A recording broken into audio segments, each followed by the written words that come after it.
dos erros, assim, ó, que é muito comum, é dieta sem sal e sem gordura. Essa é clássica, né? Muitas vezes o tutor chega comigo para mim falando isso, achando que vai ganhar um elogio, né? Estou fazendo comidinha ali sem gordura, sem sal, sem nada, e tá tudo errado, né? Muitas pessoas acham, né, que o sal é um problema, falam, né, ai, não pode, cachorro pode comer sal, não pode, sempre ouvi falar que não pode, e isso é um mito muito grande, né? Da gordura também, ela é muito dita como vilã.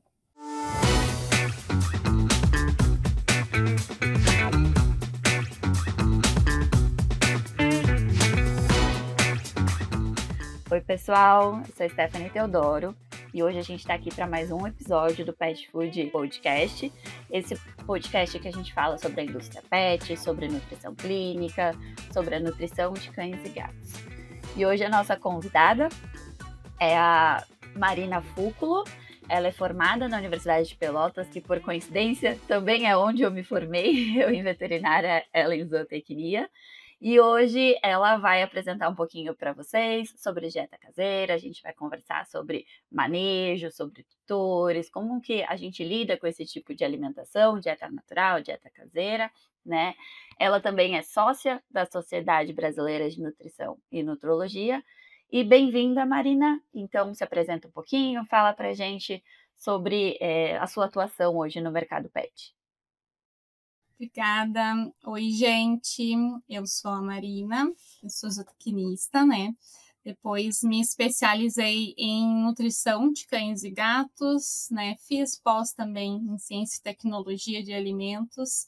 E desde então eu atuo com consultoria nutricional para tutores de cães e gatos, né? Basicamente, eu estou com as duas espécies.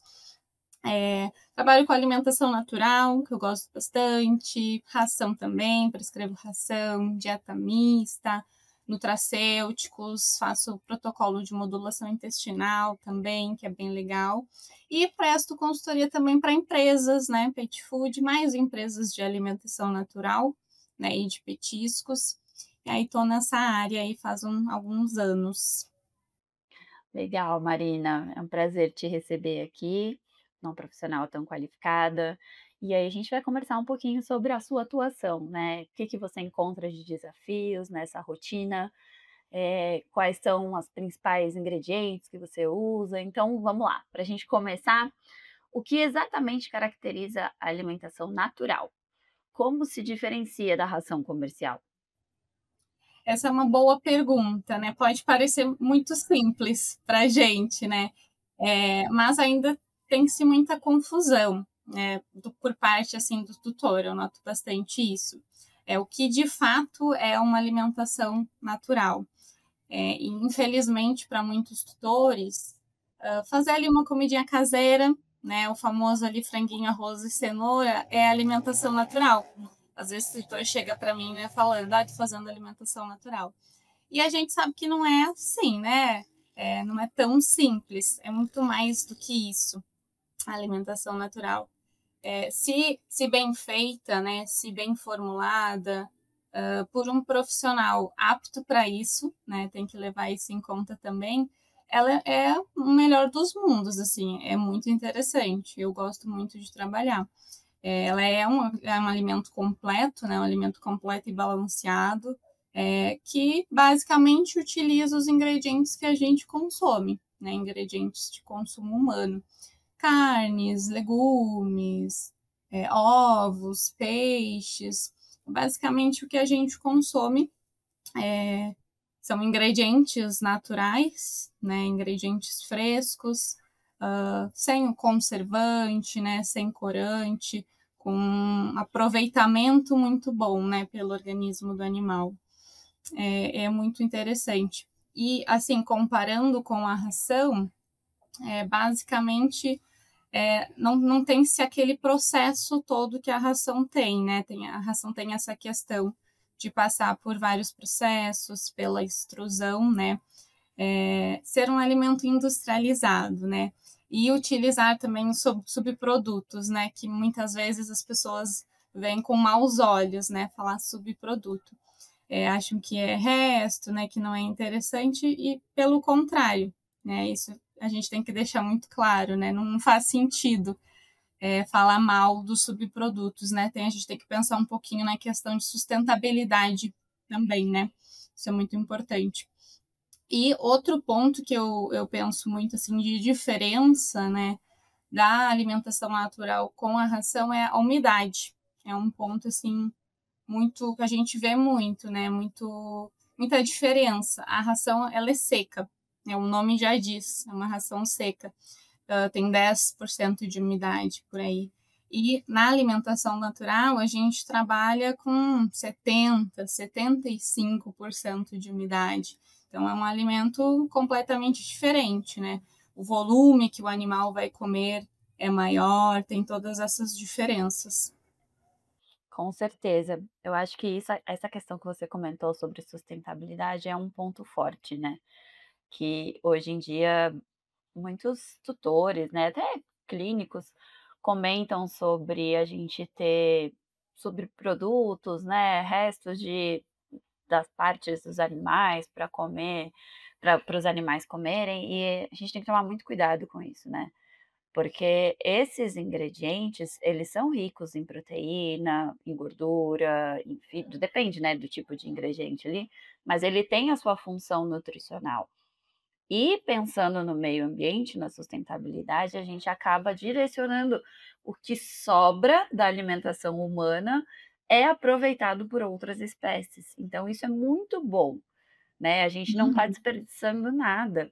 Então, essa é uma questão muito importante da gente comentar e sempre lembrar o tutor, salientar o clínico para que ele saiba divulgar essa informação, né? Eu acho que essa é a nossa função aqui, uma das funções do podcast está aqui, né? Divulgar a informação correta. E realmente é isso. A gente vê muito uso, eu acho que tem crescido cada vez mais o uso da dieta caseira. E desde que ela seja feita, formulada por um profissional qualificado, um zootecnista, um veterinário que tem a sua especialização, né, é uma ótima opção, claro. Mas também a gente não pode também crucificar a ração, né? Porque ela também tem as suas vantagens. Então, acho que esse é o nosso objetivo aqui, é apresentar as vantagens dos dois tipos, né, de Uhum. alimento. E sendo completo, balanceado, tendo ali pelo menos os seus 42 nutrientes, tá tudo bem. Se ele tiver formulado de forma adequada, né? A gente tem a sua vantagem em cada uma delas, questão da água, com certeza, questão da sustentabilidade na ração, com certeza, né? Mas é isso, são vantagens e desvantagens, praticidade, o que o tutor está com vontade de se envolver com o animal, né? O tempo que ele tem. Então, acho que essa é uma questão muito relevante da gente pensar na hora da gente direcionar um alimento, né? Para o cão, para o gato. E a vontade, né? A palatabilidade do alimento para o animal. Porque a gente vê muitos gatos que ainda não aceitam dieta caseira também, né? Sim. Então, E essa questão do subproduto, eu sempre gosto de falar, né, para o tutor, cães e gatos, eles precisam de nutrientes, não de ingredientes, né? Então a gente não pode olhar só para os ingredientes. parabéns. Essa frase eu adoro. Eu também. Nutrientes, não ingredientes, tem diferença, né? Sim, com certeza. Eu acho que se a gente pode deixar uma mensagem aqui, ó, gente, desde o começo do podcast hoje o animal precisa de nutriente, não ingrediente. O ingrediente vai ser só a forma que a gente vai chegar ali naquele nutriente, né? Com E eu penso certeza. assim, poxa, o animal já morreu, né? Falando ali, sei lá, de um bovino, né? Suíno já morreu, né? A gente sabe como que é o processo. Vamos aproveitar todas as partes, né? Não existe isso de resto nem de Sim. sobra. Não, com certeza. Esse é um ponto super importante e eu acho que a gente tem que discutir cada vez mais isso, para que todo mundo aprenda, né, se informe, porque isso é algo que um dia a gente vai ter que fazer opções, né, de ingredientes, porque vai chegar num ponto que até o alimento para o ser humano vai ser difícil, né? Então a gente tem que ter isso em mente, sim. E aproveitando que a gente falou um pouquinho sobre o gato, né? Na hora de formular uma dieta para cão, para o gato, existem diferenças, né? Quais as particularidades de uma espécie da outra? O que que você leva em consideração? existe, tá? E as pessoas têm muitas dúvidas, né? Eu recebo muita pergunta no Instagram, qual que é a diferença? O cachorro pode comer a ração do gato, o gato pode comer a ração do cachorro. A gente tem que ter em mente que eles são espécies diferentes. Falei, acho que isso ontem no meu Instagram. São espécies diferentes. O gato, ele não é um cachorro pequeno, ele é outra espécie, é tudo diferente. Ele tem o comportamento dele. Quem é pai e mãe de gato sabe, né? Eles são diferenciados. E a nutrição também é diferente. Né? Os gatos, eles são carnívoros estritos. O cachorro fica ali mais um carnívoro oportunista, onívoro, né? Come de tudo. O gato tem essa necessidade, né? Ele aproveita muito mais proteína. Falando de aproveitamento, proteína e gordura.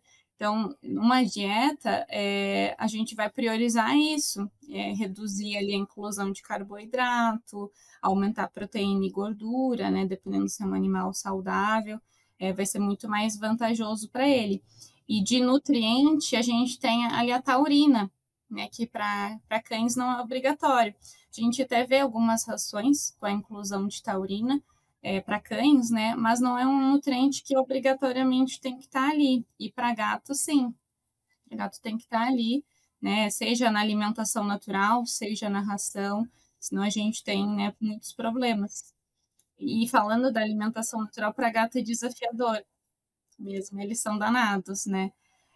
Às vezes não foram apresentados, nunca comeram um leguminho, uma carninha ali. Às vezes o tutor tem a vontade de ir, né, para a alimentação natural e o gato não aceita de jeito nenhum. Eu digo que não é impossível, mas é um desafio.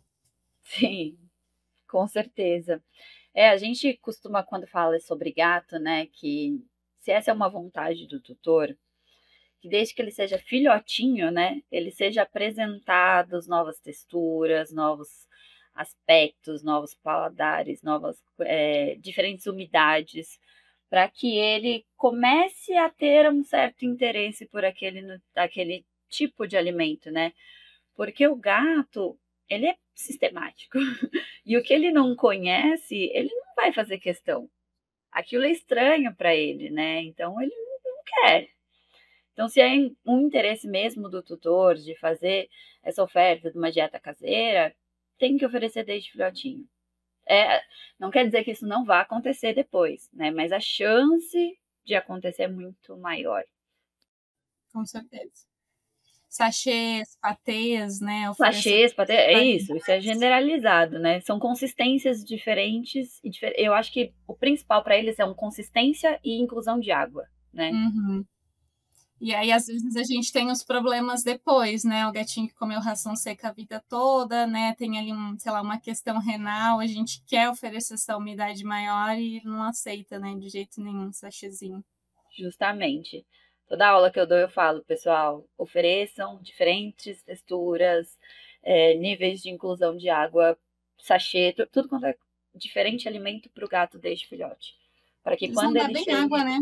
eles bebem muito pouco, né? Então, quando eles cheguem na fase que talvez precise, eles sejam mais adeptos, né? Eles aceitem com maior facilidade. E assim, gato, ele é tão sistemático que ele morre de fome, mas ele não vai comer o que ele não quer. Exatamente. Ele prefere morrer, mas ele não vai aceitar aquele novo alimento. É bem isso. Então, a gente tem que tomar esses cuidados e tomar um pouco de cuidado com a vontade do tutor, né?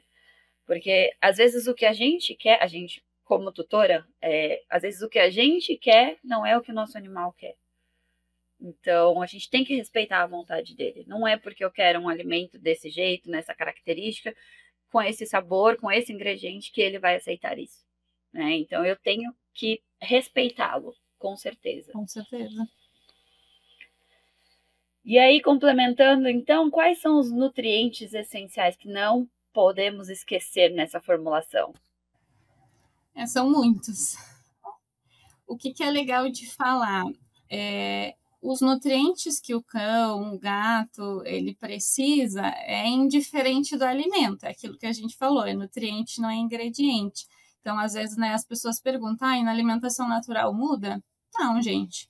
É igual, é a mesma coisa, né? Os nutrientes que eles precisam são os mesmos. Dependente se ele vai comer uma ração seca, se ele vai comer ali uma dietinha mista, se ele vai comer a alimentação natural, a exigência nutricional da espécie segue a mesma, né? São mais de 40 nutrientes essenciais, né? O que é essencial, né? Ele não produz, não sintetiza, então todo dia a gente tem que fornecer ali através da alimentação, né? Tem muita vitamina, aminoácido, ali a gente falando dos gatos, né? Que é bem importante, minerais, né? Cálcio, fósforo, zinco, tudo isso vai na dietinha. Ácidos graxos, né? O ácido linoleico, linolênico, que vai, né, através da gordura ali, de um óleo, enfim, tem muita coisa. E todo dia essa exigência, né, nutricional tem que ser atendida.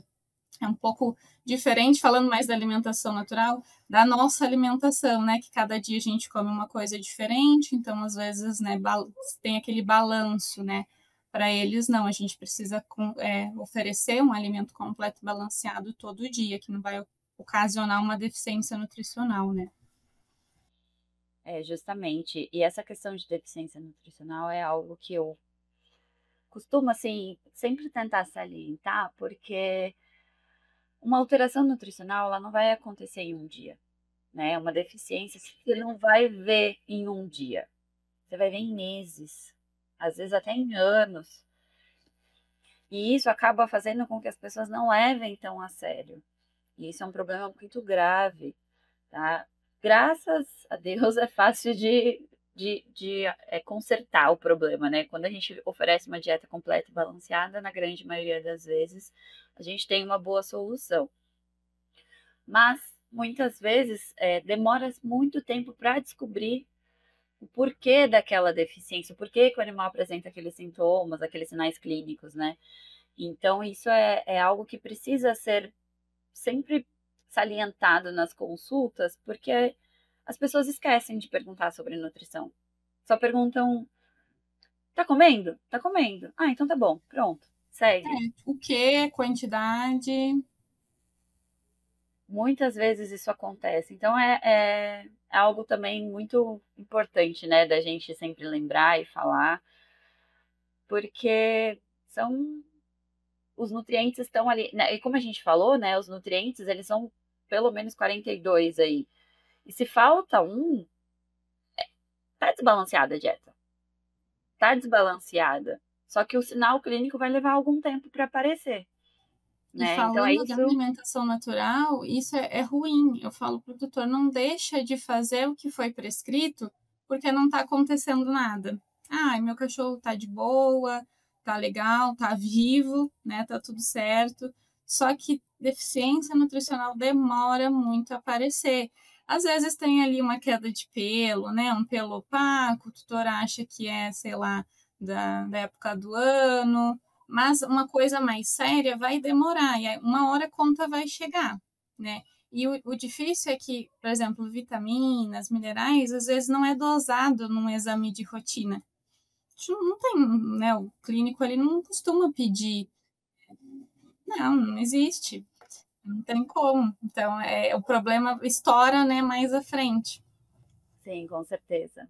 E por isso, né, que a gente está aqui reforçando que sempre façam com pessoas que são profissionais, né, que têm qualificação, que estudaram para isso, né, que têm uma boa formação e que sabem realmente formular uma dieta completa e balanceada, né? Porque Tem uma base científica, né? Não vozes da minha cabeça. com certeza é importante, gente. E pensa, né? E a gente pode pensar até mais à frente. Quanto tempo vocês querem viver com esses animais, né? Quanto tempo a gente quer ter eles? Para que eu vou ficar levando esse animal a ter uma deficiência nutricional? Eu quero longevidade, eu quero bem-estar, eu quero qualidade de vida.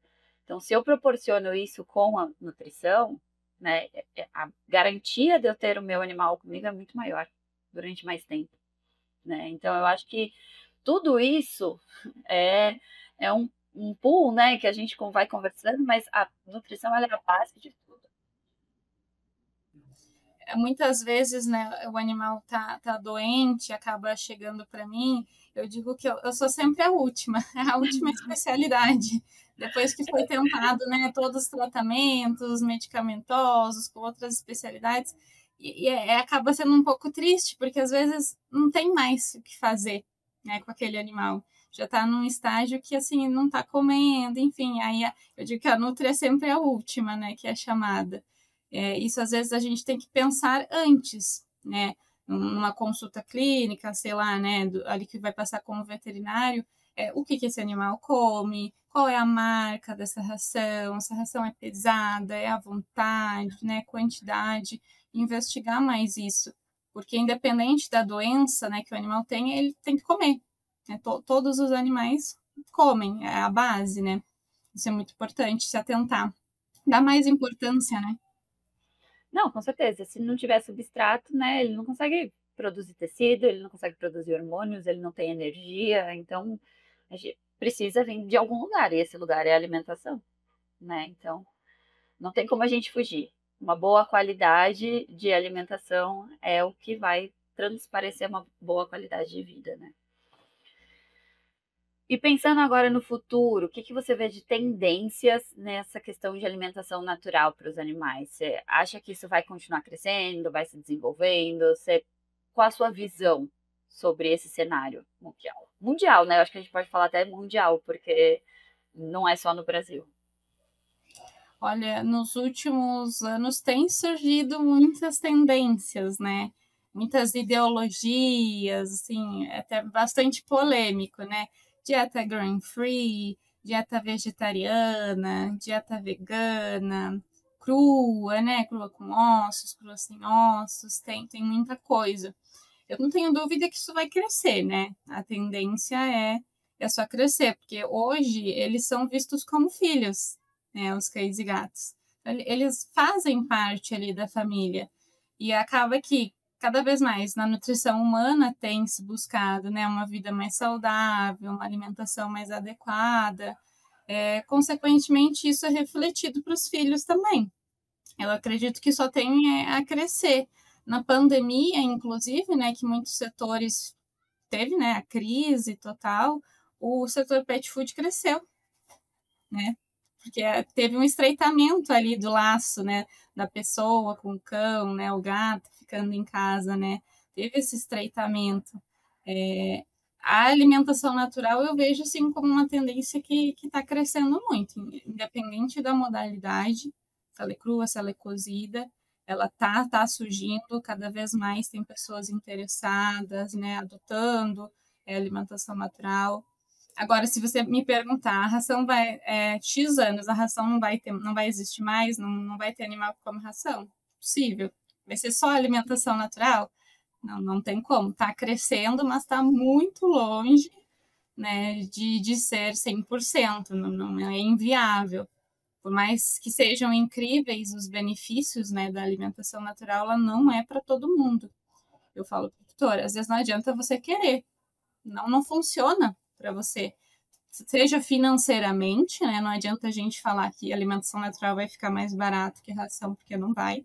Não importa o ingrediente que a gente use, né? Pensando em ingredientes práticos, coisas do tipo, não adianta, vai ficar mais caro. Então, a gente tem que pensar na questão financeira, tempo, né, que o tutor precisa disponibilizar, né, tem que encaixar por perfil daquela família, para a rotina daquela família. Né? Não adianta, sempre a ração vai manter ali o espaço dela. Sim, com certeza. Eu falo até que algo que a gente ainda não tocou no assunto, mas com certeza a gente ainda vai falar, é porque quando você comentou do financeiro, às vezes até parece mais em conta, mas quando você coloca na ponta do lápis, e o suplemento que não deve ser esquecido em hipótese alguma, né? A gente vai conseguir formular ali, a gente vai tentar dar o máximo de nutrientes pelo alimento, mas vão faltar vitaminas e minerais, não tem como. A gente tem que incluir de forma sintética. Então, dessa forma, o suplemento ele é caro, né? Então, quando a gente acaba adicionando o suplemento, ele é caro. E também é um fator limitante da palatabilidade para o animal, né?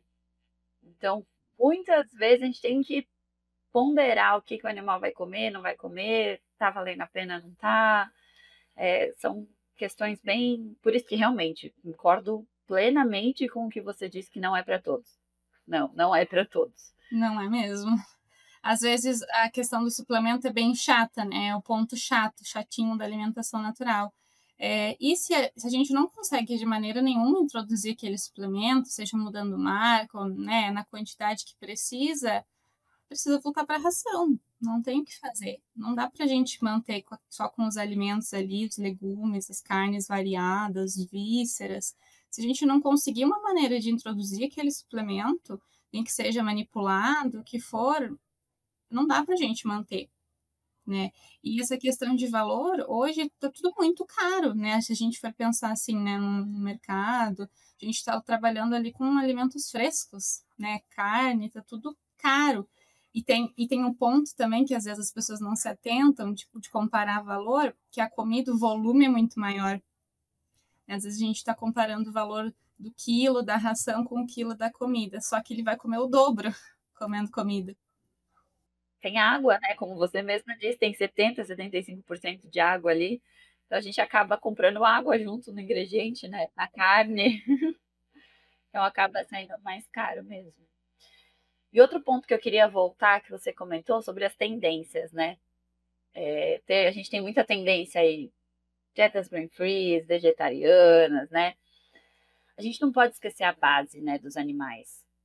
Então não é porque eu tenho a minha forma de pensar, as minhas ideologias, que eu tenho que aplicar isso para o cão e para o gato. Mais uma vez, temos que respeitar a fisiologia deles, né? Eles têm gato carnívoro estrito, o cão onívoro, eles têm as suas particularidades, né? Então a gente não pode fazer o mesmo tipo de ideologia que a gente segue para nossa alimentação e transportar isso para eles, né? Isso é muito perigoso, inclusive. Já tem vários estudos que demonstram casos sérios com cães, com gatos, com dietas vegetarianas, com dietas grain-free. Então a gente tem que tomar esse tipo de cuidado, né? E aproveitando e falando dos riscos, né? Quais os riscos que os tutores devem ter em mente quando eles optam por esse tipo de alimentação? O que você recomendaria para eles? No momento que o tutor ele toma aquela decisão, né? Bom, agora eu vou fornecer alimentação natural, dietinha caseira para o meu pet. Ele tem que ter em mente a responsabilidade que vem junto com isso, né? É o que eu falei anteriormente, não é só misturar ingredientes aleatórios aí na sua casa. Você precisa ter uma orientação profissional. Você precisa, pelo menos uma vez, passar ali com o nutricionista, receber uma dietinha básica, né? E seguir o principal, seguir aquela dieta. Não adianta Respeitar, né? A risco. Exato. Você tem que usar os ingredientes prescritos, nas quantidades prescritas, usar o suplemento, que é assim, parte-chave, tem que estar ali, senão vai ter deficiência nutricional. Eu brinco com o tutor, eu entendo a boa vontade, eu entendo de coração, entendo a sua boa vontade de fazer uma comidinha caseira, né? Ter aquele carinho, aquele contato com o animal, fazer uma comidinha mais saudável, mas não é bem assim, né? Não é assim que funciona. Fazer uma alimentação natural desbalanceada é mais problemático do que você oferecer uma ração, a pior ração, a ração mais barata do mercado.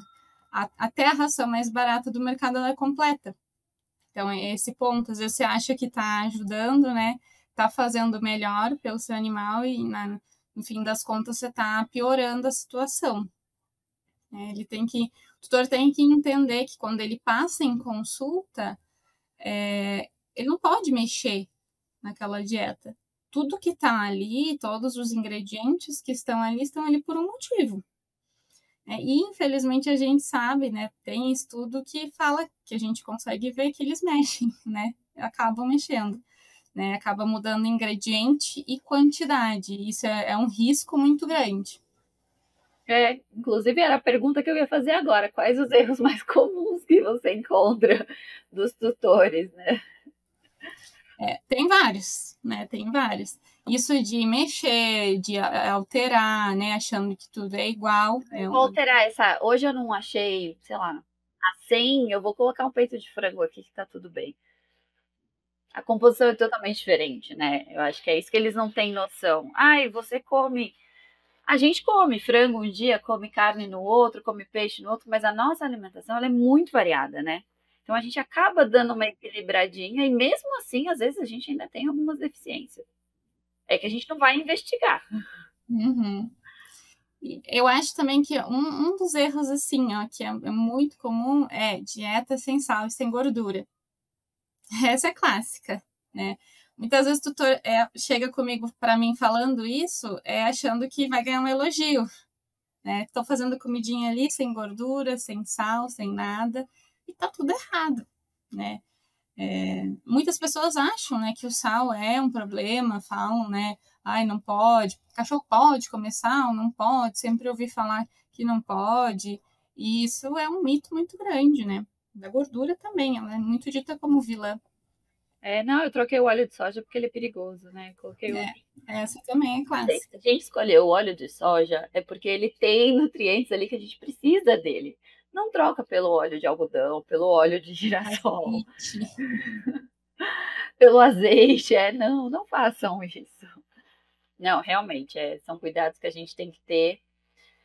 E assim, tem até um estudo, acho que faz uns 2, 3 anos, do grupo do professor Bruneto, que eles viram, né, as alterações que podem ser feitas, tudo que eles ligaram para o tutor, perguntaram o que Exato, é isso que tinha, eu tô o falando. que ele fazia de diferente, o que ele não fazia, né? Então, assim, são muitas, Sim, muitas. tudo que a gente possa imaginar. Tudo que possa imaginar. Você usa medidor? Não, eu uso a olho. Não, mas a gente pediu para pesar 100 gramas. Ah, mas é 2 colheres de arroz. Não é assim que funciona, né? Esse É que nem pitada, cuidado. né? Eu não gosto muito de trabalhar com colher, com pitada, porque isso é muito subjetivo, né? Pitada. O que é uma pitada, né? Depende da pessoa que pegar essa pitada. Nada como trabalhar ali com as gramas. E falando da gordura, imagina, poxa, a gente vai fazer ali uma dieta, sei lá, um peito de frango, que é uma carne magra, legumes, legumes como chuchu, abobrinha, que tem muita água, a gente não coloca nada de gordura nessa dieta. O animal vai perder peso. E o difícil é que às vezes o tutor vai para a alimentação natural e o animal perde peso, e às vezes é um animal gordinho que precisava perder. E aí o tutor acha, nossa, tô arrasando, tá baixando peso, né? Tá dando certo a alimentação natural, só que não era para isso acontecer naturalmente, né? Teve um emagrecimento, finalmente conseguiu, né, baixar de peso, mas a que custo, né? Esse emagrecimento foi saudável, né? Isso não é levado em conta. Justamente, porque você teve um déficit de calorias, né? Mas não foi programado. Então aí você perde e acaba perdendo outros nutrientes junto. Não, isso é. E entrando nessa linha, então, das enfermidades, né? Então, como que a alimentação natural ela pode ser adaptada para os pets com condições clínicas específicas, né? Aí a gente pode realmente falar da obesidade, da insuficiência renal, da doença renal de forma geral, alergias. Você vê condições que são beneficiadas pelo uso de dietas caseiras? Sim, com certeza. O bom da alimentação natural, eu costumo dizer, é para multipatologia. Justamente quando a gente tem mais de uma coisa que não, a gente não tem uma ração, né? Às vezes tem um animal, ai, precisa de uma ração hipoalergênica, tem ali uma questão de pele, enfim, e é obeso. Como é que a gente faz? A gente tem que colocar por prioridade, qual que é a prioridade. E às vezes é difícil. Então, ir para a alimentação natural nesses casos é o melhor dos mundos, porque a gente consegue abranger tudo que aquele animal tem, ou tentar o máximo, né? Abranger aquilo. Para sobrepeso, para obesidade, é muito interessante, porque o animal come mais. Esse é o ponto. Porque às vezes a gente vai usar, né, uma ração ali de emagrecimento, é tão pouquinho que aquele animal precisa comer, né? A ração é calórica. Às vezes a gente consegue manter num mix, eu gosto muito de mix para animal obeso. Mas com a comida, a gente aumenta muito esse volume. Às vezes o tutor tem a necessidade, né, de oferecer alguma coisa, um petisco, e aí aquele volume maior já ajuda, né, já supre essa necessidade. pensando ali também numa inclusão de fibra para a sociedade. Para a obesidade é muito interessante, mas para outras patologias também, pensando na questão renal, né, hepatopata, tem muita coisa que a gente consegue auxiliar. Não tem uma questão que a gente não consegue ajudar. O ponto é se esse animal vai aceitar a comida, né? Senão a gente tem que pensar em voltar para a ração. Com certeza. Duas questões.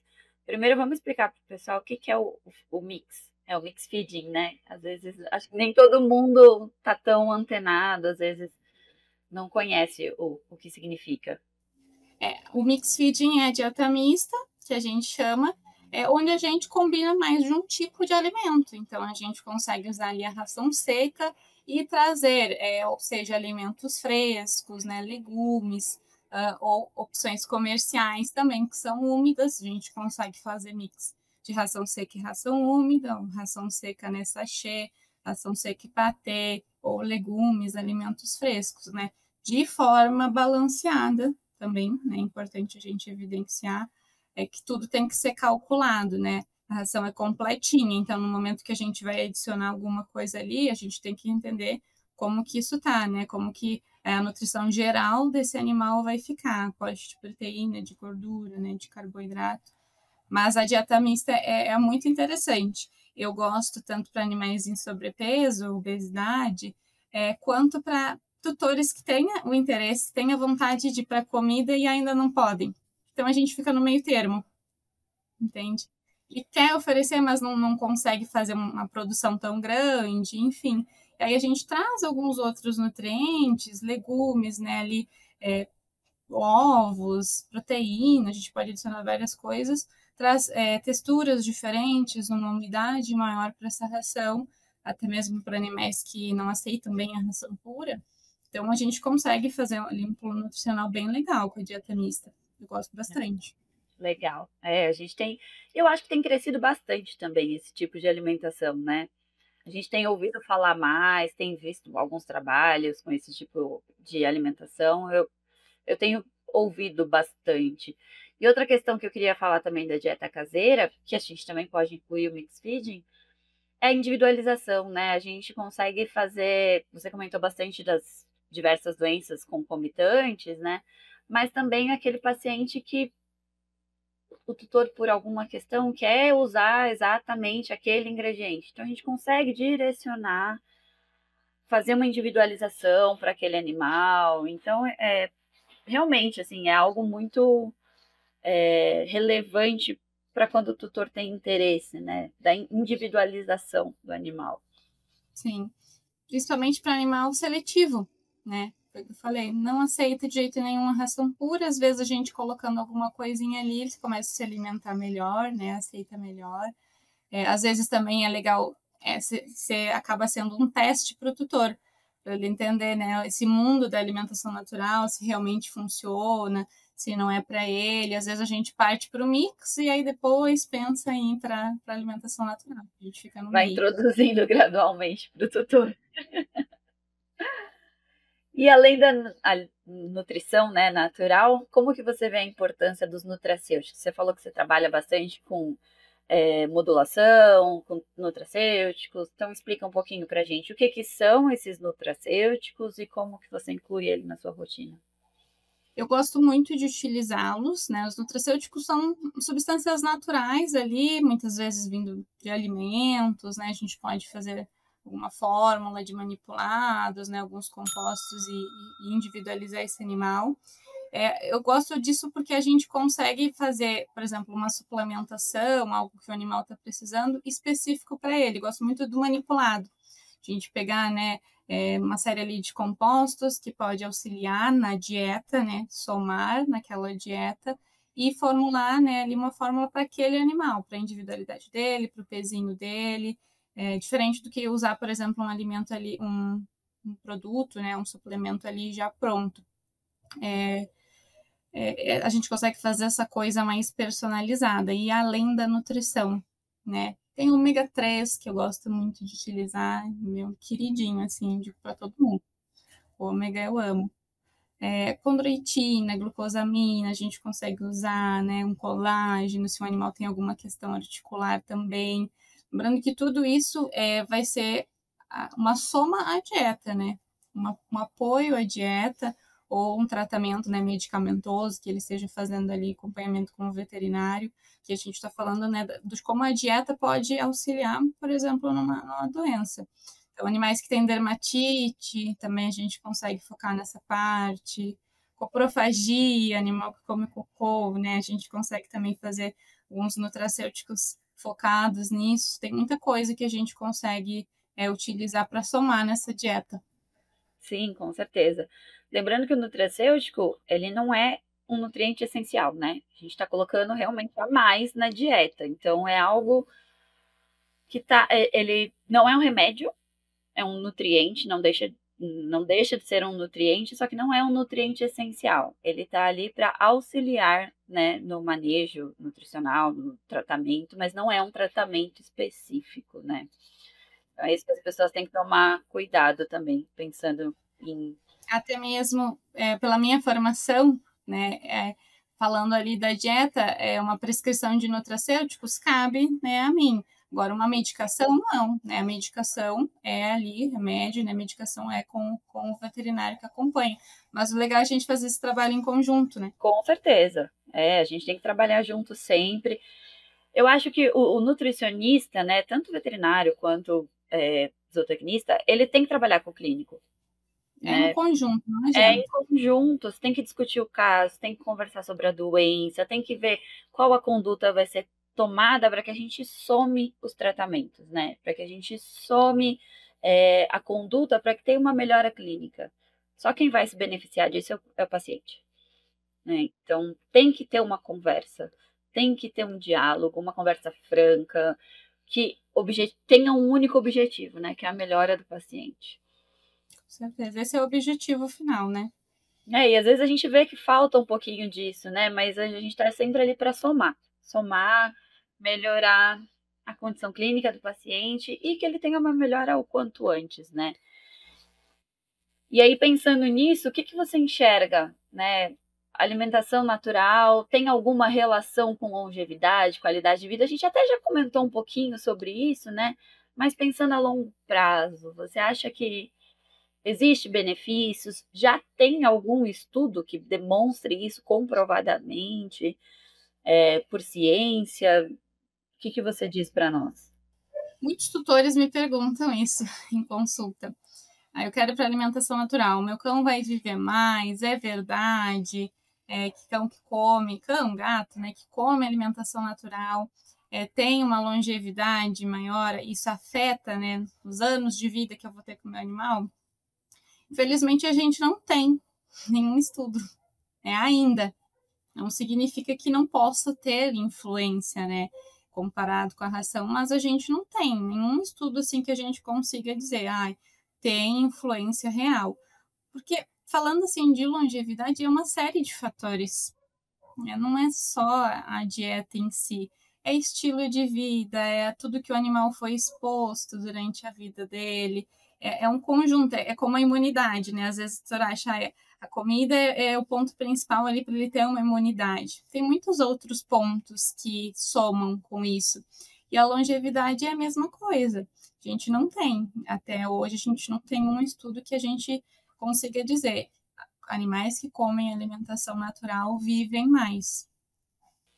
E nem o oposto, né? Animais que comem ração vivem menos. A gente não tem isso. O que eu acho que o tutor ele relaciona bastante é que hoje tem muito mais casos de câncer, né, mais doenças. Eu acho que não, gente. O que a gente tem que pensar é que a veterinária, a zootecnia, ela evoluiu. A cada ano a medicina vem evoluindo. São feitos mais estudos, são melhores os diagnósticos, a gente tem mais precisão. E surgem mais doenças, mas não é porque antes não surgia, antes a gente não sabia identificar. Então, hoje a gente sabe identificar com mais precisão se tem mais diagnóstico, mas é porque o nosso conhecimento aumentou, né? Então, não quer dizer que foi a ração que causou isso. Pelo contrário, a gente tem uma longevidade muito maior hoje. E os animais vivem mais, isso que eu ia falar. Às vezes acabam desenvolvendo, né, doenças por conta da idade, né? Por Estão conta vivendo da muito idade. mais. E a gente acha, Justamente, nossa, eles agora vivem. tem mais câncer. Não, não necessariamente, né? Não, justamente. Então, acho que é isso que a gente tem que ter em mente, né? A ração não causa tumor, não causa mais doenças, e nem a dieta caseira vai prolongar a vida dele. A gente não tem essa informação. Não tem. Então, o que a gente sabe hoje é que nós temos mais diagnósticos. A gente tem mais facilidade de entender quais doenças estão ali acontecendo e agir melhor nos tratamentos. Mas não que a alimentação vai causar uma ou outra. Isso a gente não tem de informação, né? E para finalizar, qual recado você deixa para o tutor que quer introduzir a dieta natural, que quer começar nesse meio? Quais os primeiros passos que ele tem que dar? Busque profissional. Esse é o ponto-chave. É legal você começar a estudar, né, entender como funciona esse mundo da alimentação natural, se realmente funciona para você, o que é utilizado, o que não é, como funciona, mas não dá para fazer nada sozinho em casa. É muito arriscado. Então, é aquilo que eu falei, passa uma vez ali em consulta, né, com um profissional, pergunte, né, questione como que é, questione a dieta, se for o caso, entenda por que tudo está ali, converse, né, com um profissional, tenha esse contato, mas siga o que ele passar e não tente fazer em casa, porque apesar da boa vontade, você está mais prejudicando do que ajudando o animal. Para a gente ir para a alimentação natural, tem que fazer tudo muito correto.